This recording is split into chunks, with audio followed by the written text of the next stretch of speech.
The world is a beautiful but challenging place to live.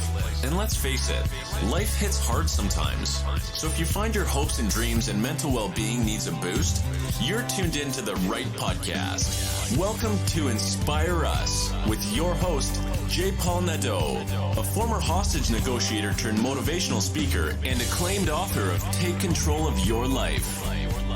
And now, here's your host, J. Paul Nadeau.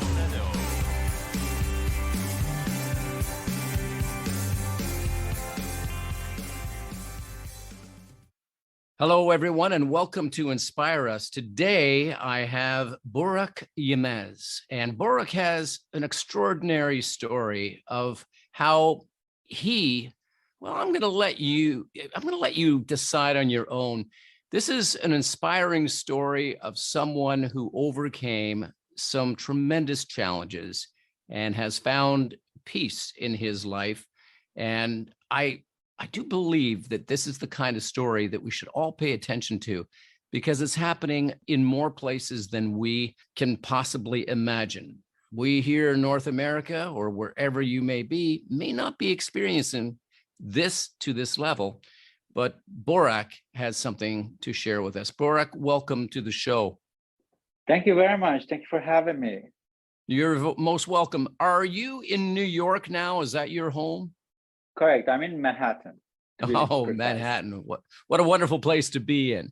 Now, you you ended up in New York, but you didn't start in New York. Where were you born and raised? I was born, raised in Turkey. Okay. And in Turkey, the laws are quite different than they are here in North America. And more specifically, they are very different when it comes to our relationships with other people. Would you tell us a little bit about your past and some of why we're here? Well, I grew up as a shy, person or child, never wanted to say anything because everything I said was the wrong thing, or it was feminine, or it came out wrong, and I was like having these comments from people, so I was just like shut down, child that shut down and don't speak and don't share anymore. And it started with my mother, and everything else followed through with things like that. And when I cannot even say when I realized I was gay, I was always knew. I mean, I always knew I was gay. I just but I just couldn't explain to anyone because I didn't have the answers they were looking for. Yeah, go ahead. No, the answers that they were looking for. So you were born and raised in Turkey, and you discovered that you were homosexual. And did your mother know this? Did she have an inkling that you had that in you? No, my mother and I always played dress up, makeup, and all that stuff. My mother never cared about it. Mm-hmm. She didn't say anything to me like, "Oh, you're a guy, you shouldn't be doing this." But we were having like so much fun with all the clothes and makeups. Right. Yeah. Well, kids like to play. And yeah. So what happened when you grew older and you discovered that you were homosexual? If you can also tell us what the laws are in Turkey and how homosexuality is viewed in the Turkey culture. Apparently, other people discovered that I was homosexual before I did because the way they treated me, the way they attacked me, the way they discriminated me. From there, I figured out I'm homosexual. Like I heard it from them first before I tell them. Interesting. Okay, you heard it from them first, and then you came to the realization that you must be. But your sexual preferences, like your attraction, was it to both men and women, or was it to men? Your attraction? No, it has always been a man. Okay. Yeah, and since like I remember crying that going to a wedding and thinking, looking at the bride and groom, I said, I don't want to wear that suit. I want to wear the wedding dress. Okay. I got it. So you didn't know, you didn't put a label, like a title to it is the more appropriate word. You didn't classify yourself as homosexual. No, I'm not the label queen. Right, there you go. All right. So how did that complicate your life once you knew that you were homosexual? How did that complicate your life, and where did it take you? First of all, it's always started. Oh, you seem like a very nice kid. Oh, you're beautiful. You're this and that. I know, like, and then you end up with just kind of like sexual harassment or things like that. It happened in the boarding school. It happened in high school. Always happened, and like in the past when I was like teenager, I didn't like, I couldn't choose. I just went with whatever was happening. So I was trying to figure everything out just from those traumatic events. Every story, every wrong decision I made, or every right decision I made, end up with a different story, right? And included my friends. We were always trying to figure all this out. Meanwhile, my father figured out before me. Right. And he was like, what is going on? All of that stuff. I don't have a child with like this. And I was like, oh, wait, you were never around. You just came like last year and now you're throwing me out. Like, what is Mm. happening here? Like, I was 16. I had nowhere to go. And then I had to make other choices, that lead up to tomorrow or the next week or the next one. It's just like, choices, choices, choices, wrong, good, bad, right choices, and all that, like that things that I had to do. And there are moments that I'm not proud of, but I've done it. Well, I think that is true of everybody's life, Burak, is that there are times that we could go back into the past and see how we could have done things differently or what we should have done. However, the past, as I say, is in the past, and we learn from those experiences. You touched on your friends in your schooling era, and did they know that you were homosexual? Everybody knew except me. Okay, everybody knew except you. There you go back. Okay.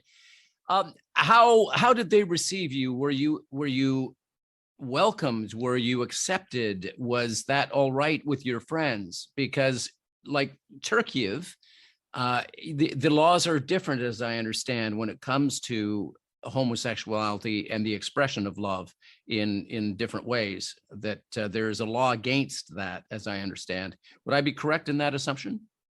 Yeah, there's laws that the other humans that created or wrote it, or they think it's the right thing to do or wrong thing to do. So that we start with that. Oh, you cannot wear red because it's not appropriate for your age. Or you cannot wear dress, okay, because it's not appropriate for your gender. Those are not reading on the Bible or on some kind of book, are they? Mm-hmm. So let's start with that kind of laws, like we follow through, like we think they're the laws. We think they're the things that we should be following, doing or not doing, you know, um, until come to be judged by the judge. Um, just like trying to put ourselves in the boxes so that other people won't like be uncomfortable with our uh, actions or things that we say, things that we wear. I was always like not to intimidate or not to be rude to others. It never talks about what we want. Those are the laws that actually bothers me the most. Or being judged by the real judge, I don't care about that. It's just like the last thing that in my mind, just like, but I came to that point too. So, yeah. So at the age of 16, you have a father who was absent and he was back in your life for a year. And now he's telling you that because of your homosexuality and your choice of being who you are, he's kicking you out into the street. Correct. And he did. And he did. What did you do? Well, at 16, it's not an easy thing to be put out of your home and homeless at any age, but at 16, it's very, very challenging for anyone.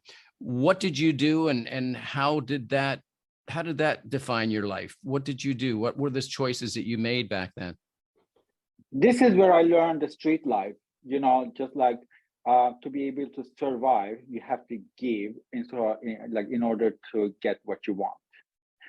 And I figured that out in early ages. Okay, I was like, okay, there's no choice to be made. This is the law of street. Mm. You give what they want to get what you want. Mm-hmm. So in the first night, I remember sitting on the bench, and it's like 2 a.m. in the morning. It's a small town, and one guy walking up to me and say, "Oh my God, why are you up so late or early? What are you doing here by yourself? Like, can I help you with anything else?" I didn't know what that means. Right. And I found out. Yeah, and you found out. Yeah. So that was my first time getting to know that, okay, so people expect something from you. And why not? I don't expect things from them, to be able to survive another day. Right. If you know what I mean.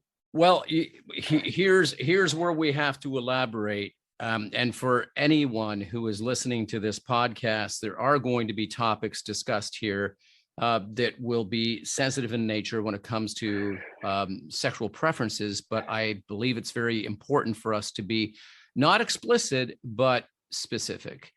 The first gentleman. So now that I've given that little bit of a warning, I want to come back to you, Burak, to summarize what you've said about the experience of ending up on the street. You made a very good point, is that you very quickly discover that it is a survival. It's a matter of survival. And one must do what one must do. At 16, I would imagine that you were likely kicked out with no birth certificate, no home address to go to. And really, you are an unknown person because you have no identification that would help you get a job, number one. A lot of people who leave home or are kicked out of home leave without their credentials, leave without their birth certificates, and it's very difficult to find a job, if not impossible. And then to compound that, you don't have an address. You walked in to look for a job. Hey, I want to work for someone. Where do you live? I live on the streets. Well, that's not a great address to go and apply for a job. So now you are confronted by a man who has taken particular interest in you and says, what are you doing here on the streets? Well, what is it? And this man is showing some kind of empathy, but it develops into something very different. And can you be specific as to what it developed and what you learned from that experience?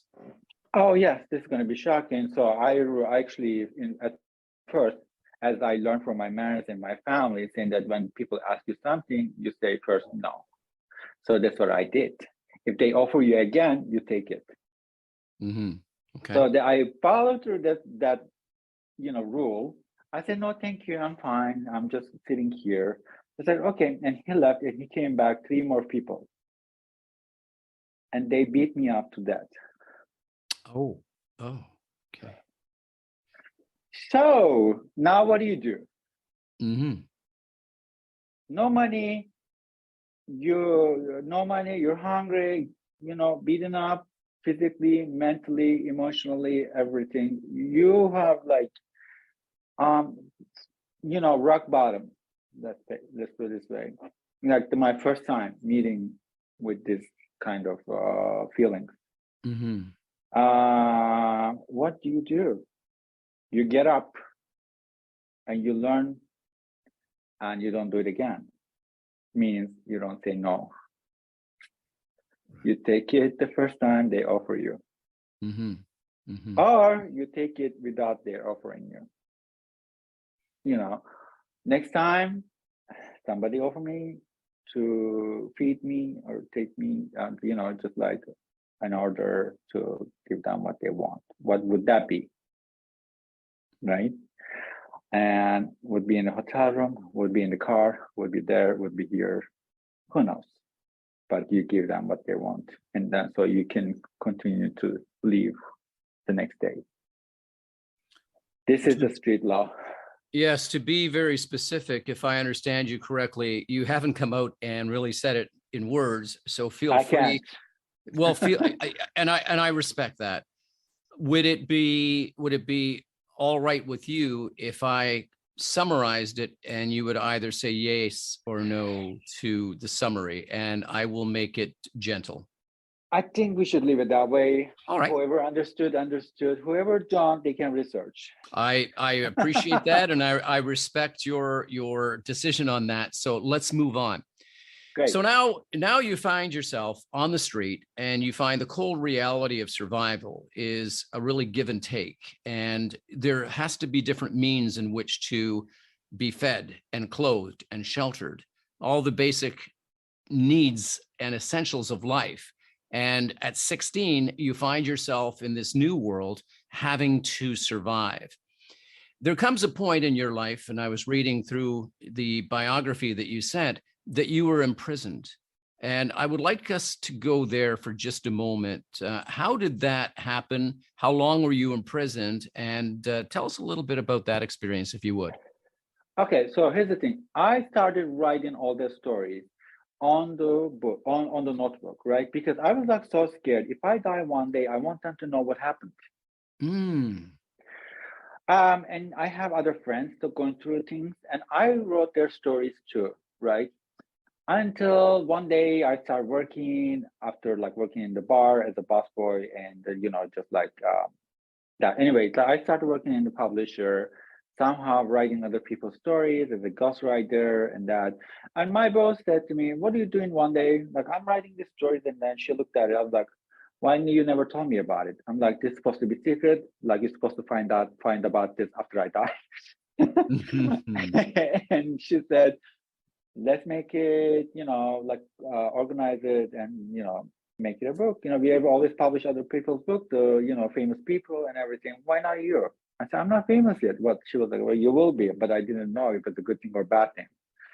So we did that. I was like, 21 by then, and published, and we called it Ordinary Stories of Homosexuals. And boom, it's a book. All the newspapers, some of them covers, magazines, and everybody's calling. Everybody wants to, talk about it. So I went to a TV channel. It was a live interview. They gave us money. It felt good. So that we were, after the interview, I was handcuffed and going to a police station for talking about religion, gay life, and all that. Islam. How come you talk about Islam? How come you talk about sex? How come you can't put all that in one? I don't know. I just I guess a little bit complained there. So got me into a police station, was tortured for 3 or 4 days. I remember it was like, and then nobody knew where I was. So I signed a paper saying that, I would never do this again, but not like that, of course, just like 2-3 pages, wrote down exactly what they want me to write down. There's no law, they can't keep me any more longer. What are you gonna do? Like, okay, because he wrote a book and jailed for 15 years. They couldn't do that either. After that, I found myself one more time peopleless. Paperless? People. Oh, people-less. Okay. All right. People-less. Yes. All right. Yeah. So I'm like, there's no one around me. I'm like, everybody is trying to run away from me because nobody wants us to see what happened. I came to New York in February 2023, 20 years anniversary. And I was 23, no word of English, again, start from scratch. But America was nicer to me. So in the beginning. Okay. All right. Well, all right. Well, let's pause there. It's almost like we're putting the pause button. I want to go back a little bit with a summary.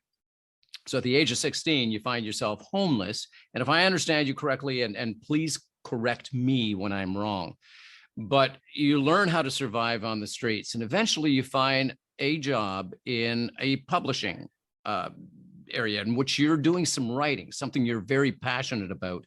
And if I understand from your biography, you've had this interest in writing ever since you were a child, in writing different stories and writing your own story. So now you have a wonderful publisher, someone in this publication house that has taken an interest in you and has asked you to share your story. And it is shared. Not only is it shared, it becomes quite popular.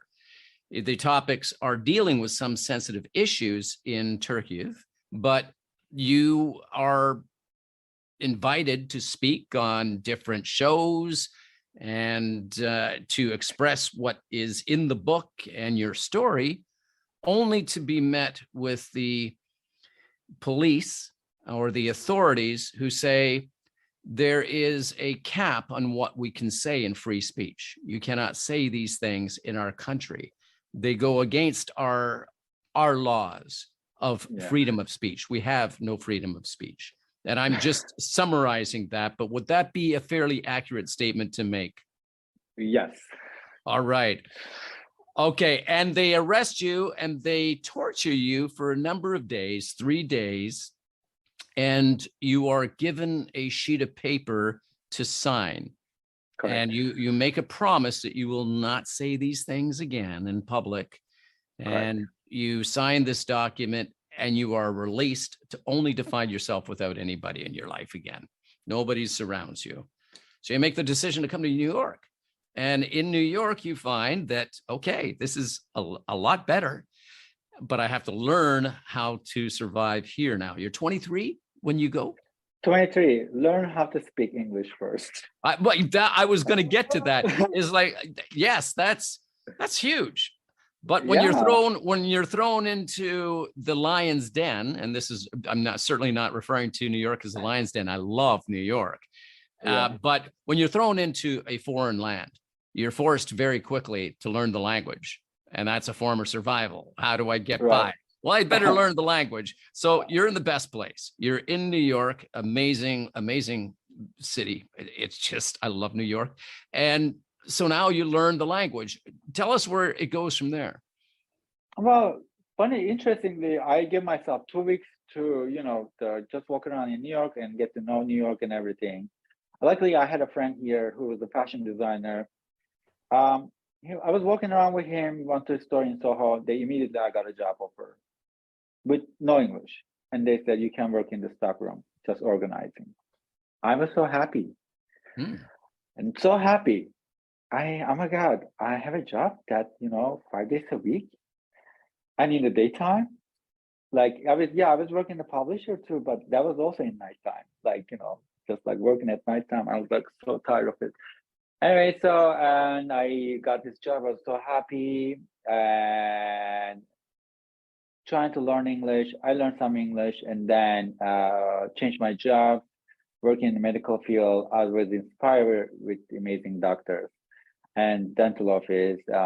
They, one day, one of my boss said, if you don't go to school, I will fire you. Very good. Very good. I said, I don't even have GED. I didn't like, just start from there. And then he's like, it's easy. Go, take the GED. I was like, I took it. I failed it. Okay, I told them it was it. So like, I don't want to go to college. I'm fine like this. After that, just like, okay, so you're fired. He did fire me. And then I start working in the bar and club and this like, popular clubs, like being a bartender, that life that I got myself into, it was like, so like, I don't know how to say it. It's good at the moment, but it's like every night is the same story. You come home and there's no one, you're depressed, the daylight, go to sleep and wake up with the excitement that you're going to be in the night lights again, and then, showing up for your body and everything, get some compliments and, feel yourself, and the next day, it's just a circle. And one day I broke down, I said, I can't do this anymore. Check myself into psychiatric facilities. got some treatment, and got out. They said, "What are you going to do now?" And I told them, "I think I'm going to become a nurse." Wow. And Okay. then they said, right, right, right, right. How about like you're in like having a pink cloud right now? Like I know you're happy, or the adrenaline and then more endorphins running. How about we, you know, get together once in a month and see where you are? I said, no, I'm gonna become a nurse. And then I took GED test again. I failed again. And I thought I should go to beauty school. And that what you did? You went to school? I dropped out beauty school and then Ah, okay. go back to original plan. I said, I'm gonna try one more time. Then I sat down, I really studied and everything. And I got my GED and I enrolled in college.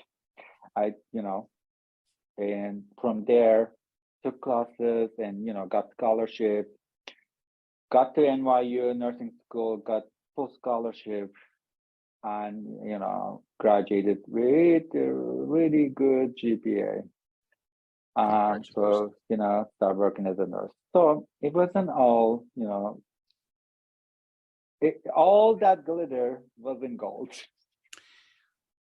I like that. All that glitter wasn't gold. And how true. What I like about your story, there's so many different things, Burak, I like about your story, is that no matter how difficult times got for you, there were a couple of people who really fell into your life, like the publisher who encouraged your story to get out, and this doctor who fired you. He was a great doctor, but he was a doctor who had principles, and he encouraged you to go to school to become Right. something more. And when you said, no, I'm okay with what I am, he said, all right, well, that doesn't fit my vision of your life. But a seed was planted. I'm assuming that a seed was planted in your mind. Yeah, That it that wasn't doc, just like if you don't go to school, I'll fire you. It was not just that. Like, you're very smart. I see like yes. you're very interested and this and that. I see something in you. You should really go to school. And he said, I will help you. I don't know what that means, but it's like because we didn't go any further. So I failed the GED and I thought, I can't. But luckily there were people believed in me, seeing more than what I saw in me. And just like, but there are also other things too. Like for example, when I wanted to go to nursing school, people were like, "Oh, honey, are you sure? Are you sure you can do it? Are you sure you can handle it? Don't you want to pick something easier?" Hmm. Hmm. Those people there. So it's like you have to choose which way you're gonna lean, or who you're gonna believe, who you're gonna keep around, and just like those moments are very important, do or die moments. They are very important. Yes, go ahead.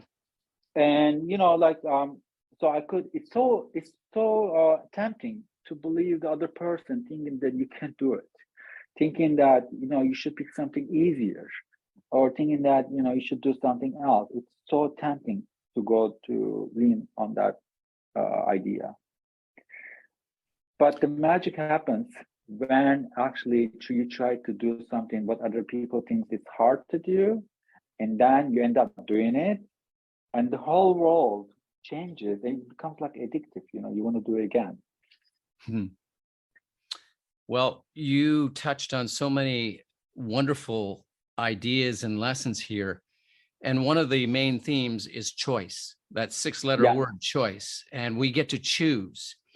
Different people can plant different ideas. And this doctor who planted these thoughts in your head that, hey, you're very interesting, you're capable of doing so much more, as opposed to those other ones who say, no, that's too hard.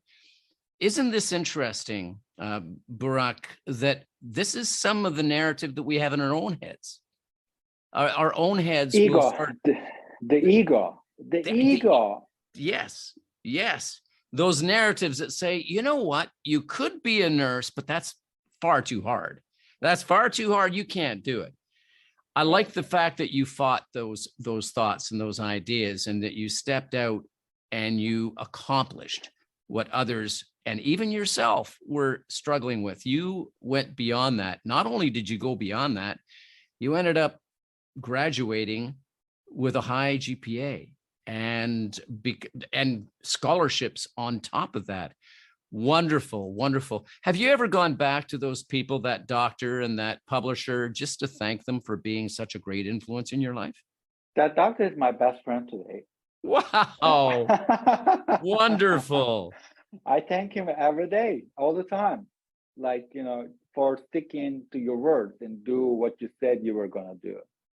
It just like woke me up, and it's like, oh my God, what's going on here? Like I thought, like, I could just get away with it, like everything else, but I wasn't, and it woke me up and changed the dynamic, changed what I think, and I try to make choices. I mean, when you say choices, you wake up and you make choices that day. Who do you want to become? Who do you want to be? Who do you, like how you respect yourself and all that, I'm not saying that when I did not, when I was on the street, I didn't have respect for myself. I did, but what the others didn't. And so whenever I have like struggling with something else, I always think that, that first night when my father threw me out and I got beaten up from four adults, like, severely injured. And I said, nothing is going to be any worse than that night. And especially trying something new. Right. It's just like those moments. I think it was a bad moment, but you turn around and see what that moment taught you, what did I learn from it, and how can I use this in my advantage? Because I don't want that moment stay in my past and work against me. And that's the last thing I want. Something working against me. I want things work, towards, good things. They all take all that moments. You think those are the bad moments, like, thinking that I survived at that moment, I will survive this too. I like that. And what's so important by everything that you said is that our pasts don't define our futures, and the experiences that we go through. And here's a lesson for anyone listening to this, is that no matter what difficulties you've gone through in the past, you can learn from those experiences and use them as stepping stones towards something wonderful and great. And recognize those people that come into your life that provide some encouragement to you as being a catalyst to get you to where you want to be. But the one person that did this in this story that Burak has shared with us, the one person that did the most work was Burak. He was the one who took everything that happened to him and said, that's not going to be my story. In fact, he wrote a story for himself, which is where we're going right now, because it's an inspiring story of who he is, what struggles he has gone through, and where he is today. So, Burak, would you talk a little bit about your book? And if I understand you, you're now working as a nurse in New York. Is that right? Correct. I work in one of the most prestigious hospitals in New York, and I have a really good position here. But I also, people were like wondering what happened after the book. We want to know, just like, tell us. For 20 years, I struggled with the idea of, like that being traumatized from previous book. I'm like, now I have a good position, good job, and everything. Like, you know what? I was just writing what happened after that, what I went through, coming to New York, learning English, get that job, going to like psychiatric facilities in and out. I always thought that, who's responsible for this? Like for a while, I always looked for someone responsible for this than me, And it's like, okay, if my mother never left me when I was 5 years old, it started like that. And would this be happen this way? Would this be better? Would this be worse? All that stuff. And it started with the mail that I wrote to my mom, how I felt. And I was like, okay, so write one more page, one more page, one more page, one more page. There you go. We have a 240 or 80 pages, another book. And so I called it If My Mother Never Left. Oh, wow. What a great title. Would have, could have, should have, you know. My point is that, I try to show myself there's always things will happen that happen, but in the end, I'm me. What do I do with it? How do I get up? How do I move forward? Like there's no guarantee for tomorrow. Like nobody, say tomorrow is, it's going to be like this, and then you do it. Yeah, could be, but we don't know that. Wonderful. Life changes instantly. It can. Well, it's unpredictable. However, one thing that is predictable, or that should be predictable, is what we choose to do with what we're given. We should, and your story is inspiring in that in all those instances, you made some choices that weren't great and other choices that were great. And of the great choices and of the attitude that you had for yourself, and you made a very good point when you spoke about respect, even when you were homeless. And this is where a lot of people who are homeless regrettably remain homeless, because they lose respect for themselves. They lose that hope and that encouragement. They believe that they are a product of their circumstances, that their circumstances have put them there and they're going to stay there because they've lost respect for themselves. And I'm imagining that is what goes on through a lot of minds of people who have lost hope. You never did. You still respected yourself. Because one question. Yes. It's very simple, but it's very hard to answer. Who are you? Yes. Yes. If you can answer this question and you can figure out who you are and follow that, you don't let people tell you who you are.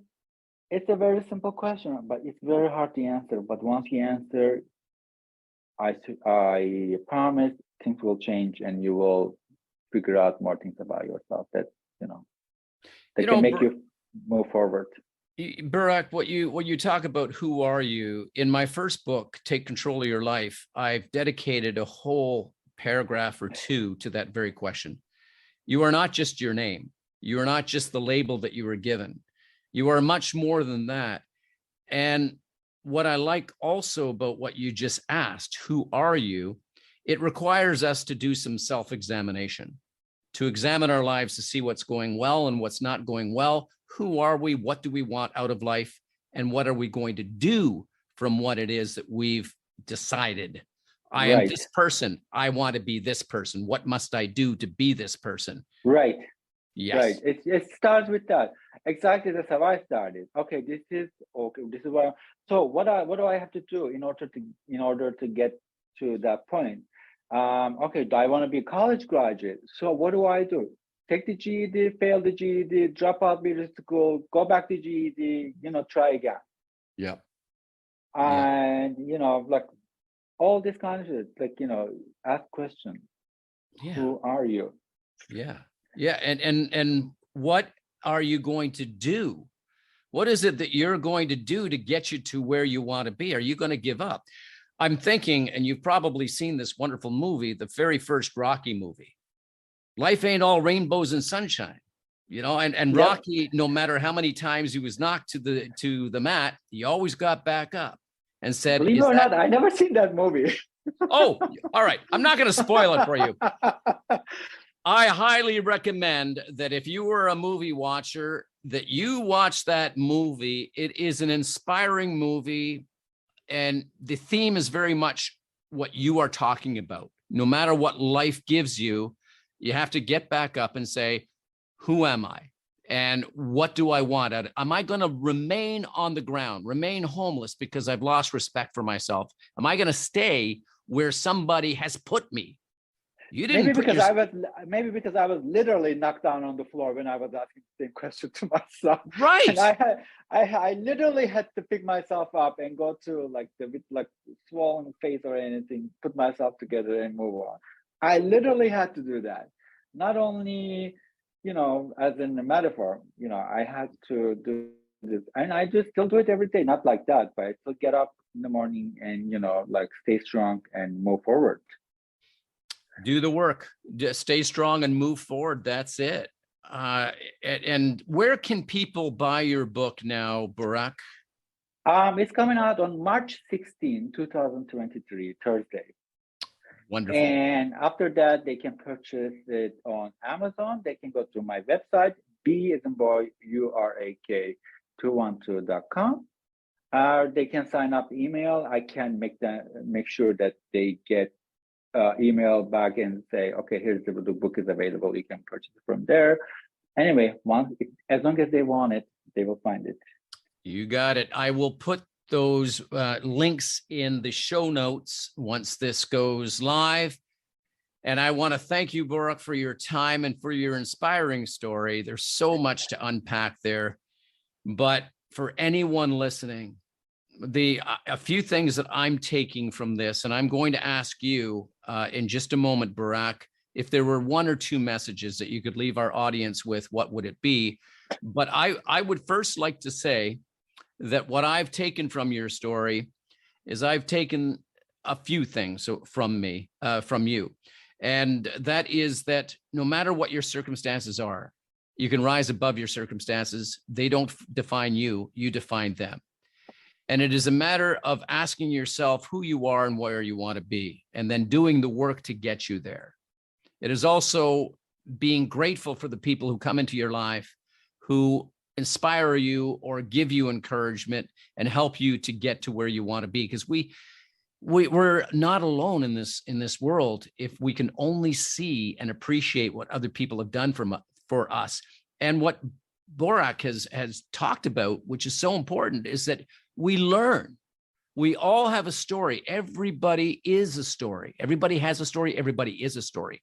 We learn from our struggles and from our setbacks, and we become stronger people for having gone through them if we do the work. So Burak, would I be accurate in that? And what would you like to part with? What ideas would you like to share? I don't want to sit here and say, I did it, you can. I want to say, you must have done it before. Like, put yourself up and did it and did something. Look at that moment. Look how you did it and get inspired by you. Not, yes, we're looking things to inspire us. I did too. But the most inspirational person is you. You must have done something to, in the past to survive, or maybe it's a little bit, look at that moment, how you did it, and go from there. You could do it again. Not because of someone else did it. Be your own hero. Be genuine, be authentic. And yes, you're right. Very good point that you left us with, because we've all gone through struggles and we've all been able to get through them. So what is it from your past that you can bring into your present circumstances that can help you to get through your present, by going back to that experience and say, hey, I got through this before. This is what I did to get through it. Now I can get through it again. Exactly. And they say you can't change past, but you kind of can. So just play with it. All right. So thank you very much. Stay with me for a moment. I'm just going to close off the recording. I want to thank everybody who's listened to us today for joining us on Inspire Us. And Burak Yilmaz has a book coming out March 16th, 2023. It will be available on Amazon. It will be available through his website. The links are in the showcase, in the show notes, and I encourage you to check him out. The lessons that he has learned and shared with the world are worth paying attention to. So thank you very much, Burak, and we wish you all the very, very best. Thank you. Thank you very much. This was great.